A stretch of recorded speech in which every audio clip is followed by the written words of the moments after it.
വിഷു ദിവസം രാവിലെ എഴുന്നേറ്റു എന്ന് പറയാൻ പറ്റില്ല.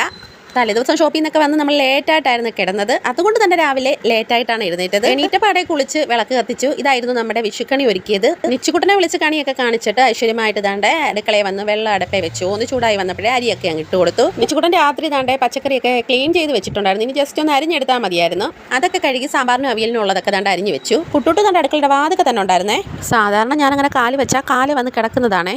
ഇന്നെന്തോ പിണങ്ങി കിടക്കുവാന്ന് തോന്നുന്ന ആള്. അവനോട് സംസാരിച്ചിട്ട് വന്ന് പിന്നെ ദാണ്ടെ ദോശക്കുള്ള മാവും കലക്കി വെച്ച് ചായയൊക്കെ കിട്ടും. അപ്പോഴത്തേക്കും തന്നെ മണിയണ്ണൻ ഡ്യൂട്ടി കഴിഞ്ഞ് വന്നിട്ടുണ്ടായിരുന്നു. കാരണം നൈറ്റ് ഡ്യൂട്ടി ആയിരുന്നേ. അന്ന് പാടെ കുളിച്ചിട്ട് വന്ന് പ്രാർത്ഥിച്ച് ഞങ്ങൾക്കുള്ള വിഷു കൈനീട്ടവും ഉമ്മ കൈനീട്ടവും എല്ലാം തന്നെ. എൻ്റെ നിച്ചുകുട്ടൻ്റെ കൈ പിന്നെ അങ്ങോട്ട് കൊടുക്കാനായിട്ട് ഉമ്മ കൈനീട്ടം മാത്രമേ ഉള്ളൂ. അത് കൊടുത്ത് അണ്ണനെ ഞങ്ങൾ അഡ്ജസ്റ്റ് ചെയ്തു. രാത്രി കാണിയൊക്കെ ഒരുക്കുന്നതിൻ്റെ തിരക്കി കുഞ്ഞിന് തേങ്ങ തിരുങ്ങാൻ പറ്റിയില്ലായിരുന്നു. അങ്ങനെ നിച്ചുകുട്ടൻ വന്ന് തേങ്ങ തിരുങ്ങുവാണ്. അതിൻ്റെ ഒപ്പം ഞാൻ അവിടെ നിന്നുകൊണ്ട് നമ്മുടെ കുട്ടിദോശ ചുട്ടെടുക്കുന്നുണ്ടേ.